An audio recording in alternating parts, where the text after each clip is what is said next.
Hey, what's up? What's up? What's up? Gracious good morning to you, good people. It's your girl KB. You know what I do and you know why I do it. It is Thursday morning.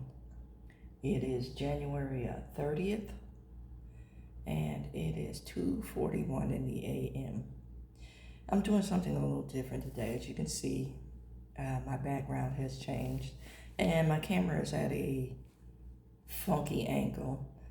I like to refer to it as the Batman villain angle because if you watch the old Batman series with Adam West, the villains always had some kind of weird angle on their layer, if you will. So the reason for the strange angle is that I moved into my new office yesterday, and I don't have my artwork up on the walls. I moved into one of the doctor's offices because it was one of the larger spaces.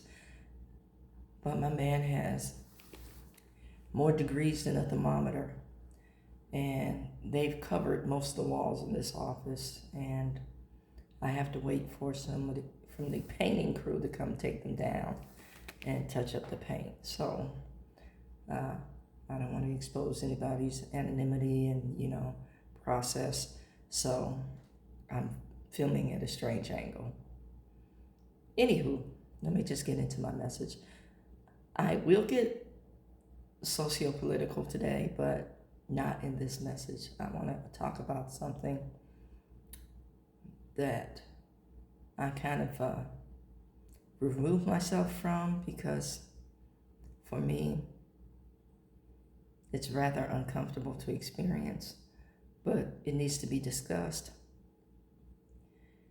Do you have anybody in your life that is extremely negative? I mean, they don't have anything good to say about anybody. And I'm wondering, as I was driving in, I'm listening to my gospel music, and I started wondering what that person's internal dialogue must be like. Do they have the same critique for themselves that they have for others? Or is this a way to bolster themselves in order to feel good about themselves? And I want to make a suggestion, if you identify with that person, if you are that person, if you know this particular individual characteristic in somebody, discuss your gratitudes. Don't give space to hear the negativity. Don't engage in the negativity. And one of the things that I've noticed is that it's easy to give into that mindset. You catch somebody on a day where they're a little bit disgruntled, or life is lifing, as I like to say. That individual plants that seed in your mind for the day. And I want to say, that classic Medea quote, when I think of the goodness of the Lord and all that he has done for me, my soul cries out. That part.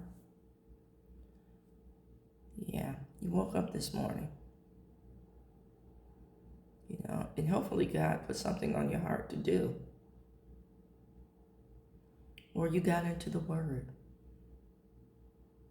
and you understood just for a brief instant that God loved you so much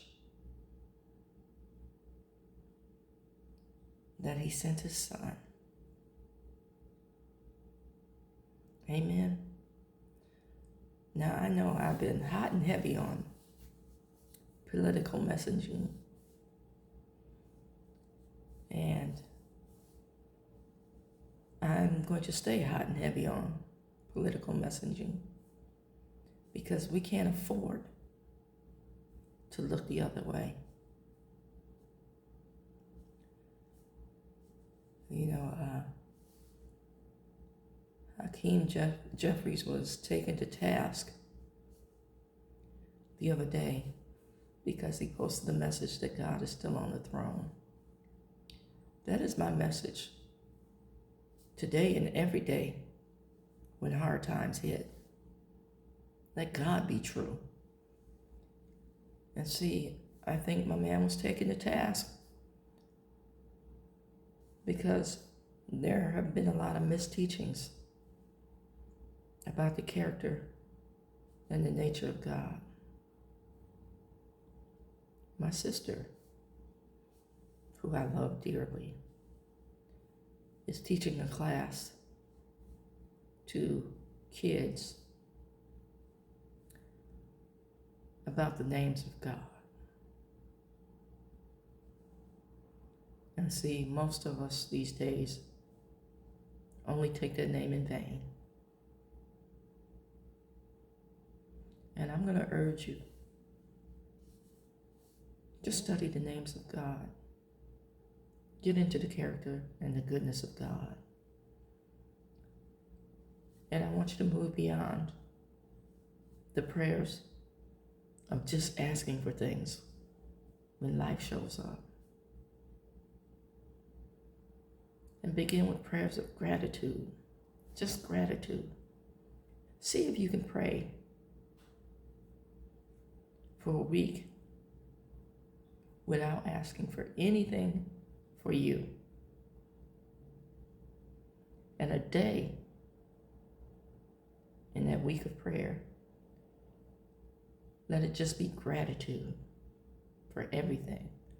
No asking at all. See how your life changes after you change how you pray.